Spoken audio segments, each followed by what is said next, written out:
We're so glad you joined us for today's episode of Dufresne Faith Journal. In our previous episode, we started talking and ministering along the lines of church history. And we thought how fitting it is that we start with Sister Aimee Semple McPherson, just for the reason that I'm sitting in a home that was built by her and belonged to her. And so God has given us that home, and so we just thought it's so fitting to start there. I was talking about how Sister Aimee met her first husband, Robert Semple. And so we started talking about that and how they ended up going to China.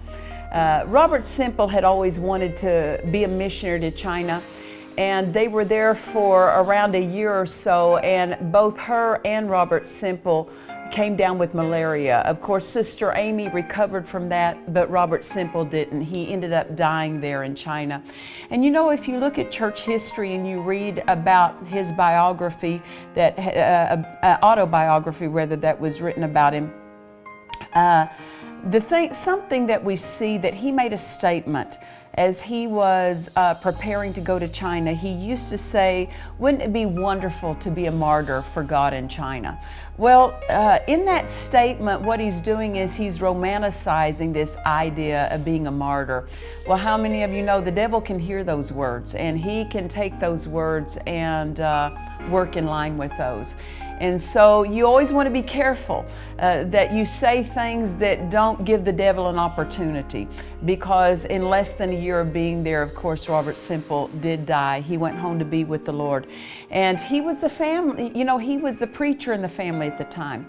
I got to have a conversation with somebody, a minister who went to Sister Aimee's church in Angelus Temple years ago. She was his pastor. She performed the wedding ceremony for him and his wife, and he was one of the leaders in the Foursquare Gospel denomination, which was founded by Sister Aimee. And he was telling us a story that she had told. Before her and Robert Semple went to China, they had asked Sister Aimee in their travels, a minister had asked her to conduct a morning service. And in conducting that morning service, it was one of her first services. She didn't have a whole library of sermons. She was a young girl. She was probably about 19 or so. Robert had been the one that had done all the preaching up to that time. But as they were traveling around in the United States and they were raising money for their trip to China, they were at this church, and the pastor asked her, he says, I want you to do the morning service. And so she had spent time, of course, preparing for the service. And when they got to the service, there were about 50 there in that morning service, but the Spirit of God spoke to Sister Aimee and said, I want to perform a creative miracle this morning. Well, a creative miracle would be that a body part is missing. Maybe someone was born without a body part. Maybe it had been cut off. Maybe it had been removed due to surgery. But God was going to have to create something, and that's what he would call a creative miracle. So he said to her in that service that morning, I want to perform a creative miracle this morning. And so Sister Aimee just told the congregation just that congregation, about 50 people there. She said, the Spirit of God spoke to me and said he wants to perform a creative miracle this morning. Who needs a creative miracle? And so as she gave that call, no one came forward.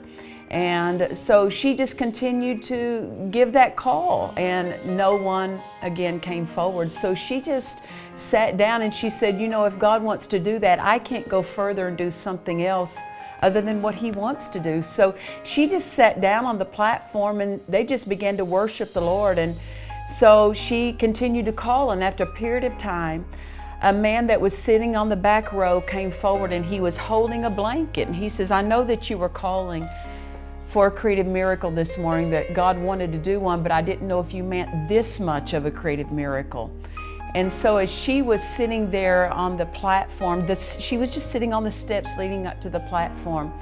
The man took the blanket that he was carrying and laid it on her lap, and when she pulled back the blanket, she saw a baby that looked to be really more of a newborn, not a very old child, but was not completely developed, was deformed. The head shape was deformed. It wasn't shaped properly.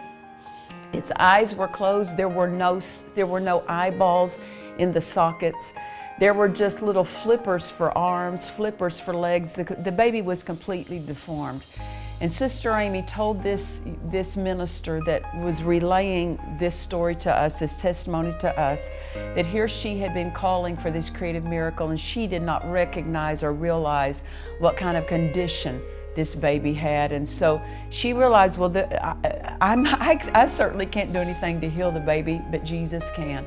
And so as that baby laid on her lap, she just got the congregation worshiping the Lord together. And she would just sit there and say, Jesus, you're such a wonderful healer. Thank you for creating. Thank you for healing. And for the next 30 minutes, this minister told us that all she did was she just sat and worshiped Jesus as the healer. And the congregation began to join in, and they began to worship with her. After about 30 minutes, Sister Aimee told this minister, said, I saw what looked to be invisible fingers take the skull of that baby and reshape that head right in front of me. It looked as though the baby's head was made out of clay, that it was soft and pliable, and I saw that baby's head completely reshaped in front of my eyes. Then I saw two whirlpools appear right above the baby's eye sockets.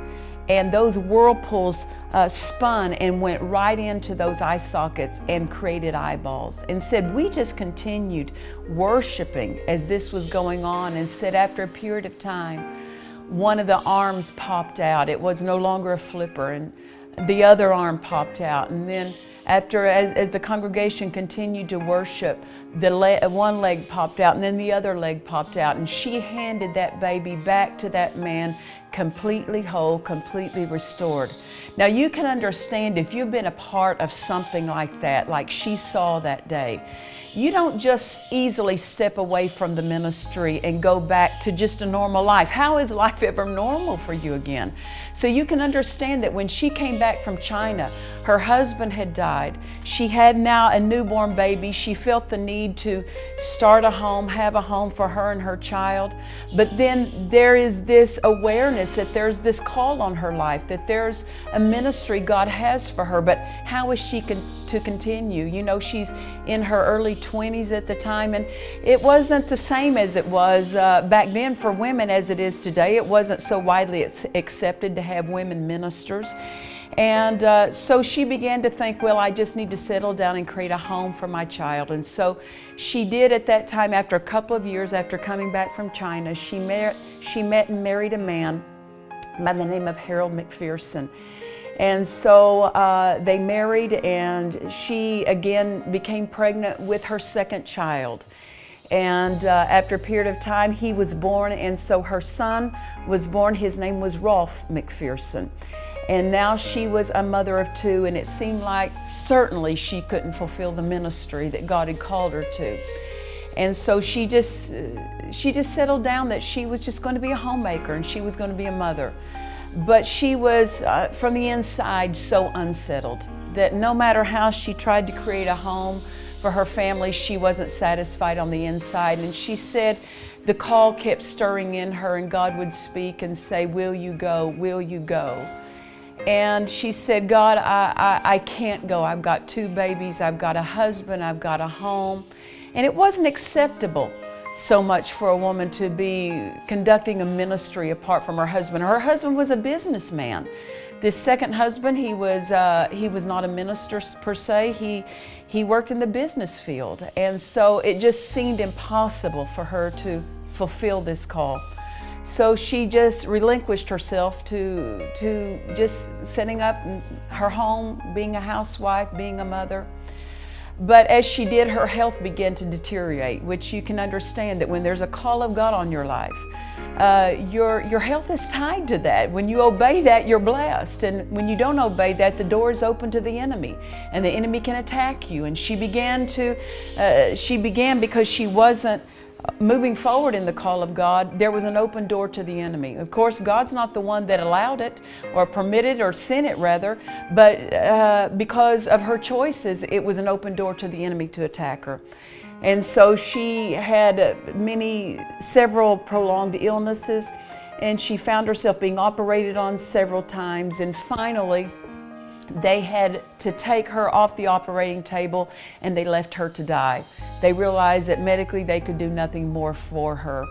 And they put her on the bottom floor of the hospital, which is where they put all the people that there was no medical hope for. And so they put her down there, and as she's laying, going in and out of consciousness, she's laying in that hospital bed dying. Again, the word of the Lord, the voice of the Lord comes to her and speaks and says, "Now will you go?" And so when she heard again on that deathbed, "Now will you go?" she said, "Yes, Lord, I will go." And when she recommitted herself to the Lord, she fell off to sleep, and when she woke up the next morning, she was completely healed, completely restored. So she left that hospital, she went home, and it's not quite clear what kind of conversations her and her husband would have had. But about 3 weeks later, in the middle of the night, she wrapped up her 2 babies, and she got in the car and she drove off, and she started her traveling ministry. She started by setting up tent crusades, and she held tent crusades, and her husband, Harold McPherson, eventually, after a short time, came and joined her in conducting those crusades. When she would drive through town, she would stand on the sideboard of her car and she would preach and hand out pamphlets to the people. She was a real evangelist. She was a soul winner.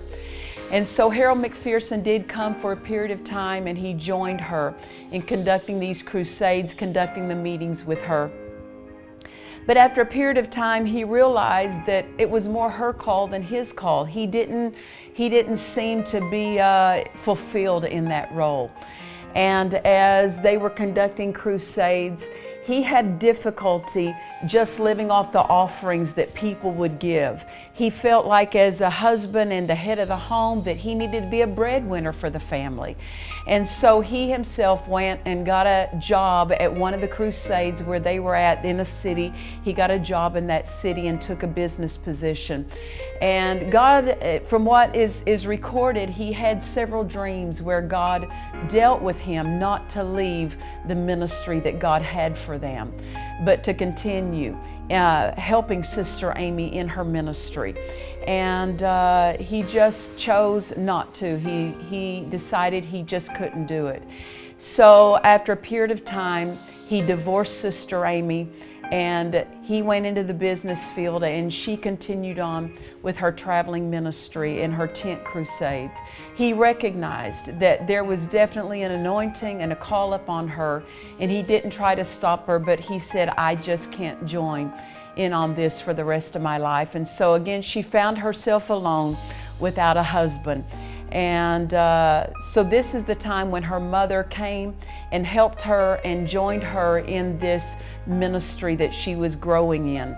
She was 25 now at the time when she started her tent crusades. And I mean, there were hundreds and hundreds and hundreds of people that would come, and they would stay on the campground at the tent site, and she would conduct these meetings, and the healings began and the salvations began, and word began to spread about what was going on when Sister Aimee would come to town with her tent crusades. And it was life-changing for communities. It was life-changing for the hundreds and the thousands that would come.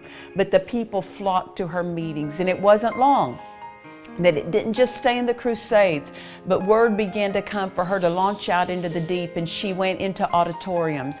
And by the time she was 26 years old, she was filling auditoriums that seated 15, 20,000 people. And it was just such it was a remarkable thing that God did in raising her up.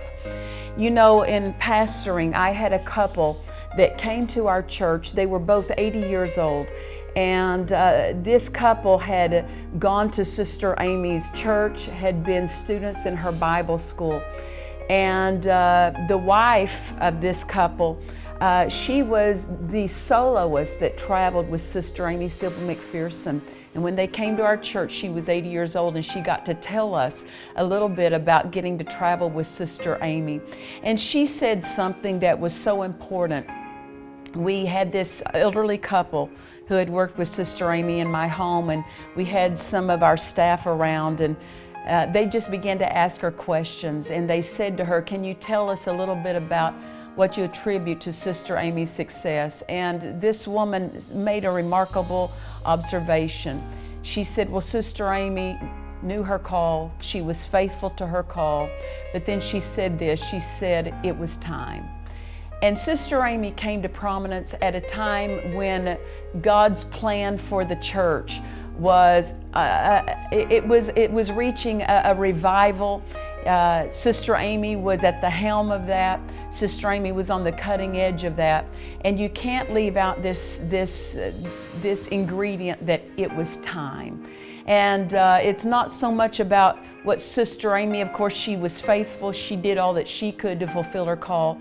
But when it's time in God's calendar, so to speak, for certain things and events to take place, that's an undeniable thing.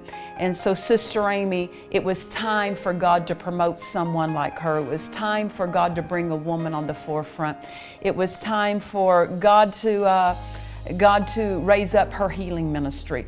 Dad Hagin made a statement. He said, God raises up a woman in the ministry in every generation as a sign and a wonder that God uses women. And so Sister Aimee Semple McPherson was certainly someone we could say that God was using her.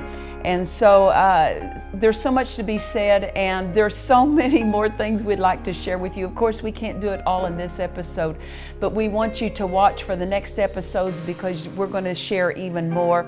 God bless you for joining us. We look forward to our next time with you.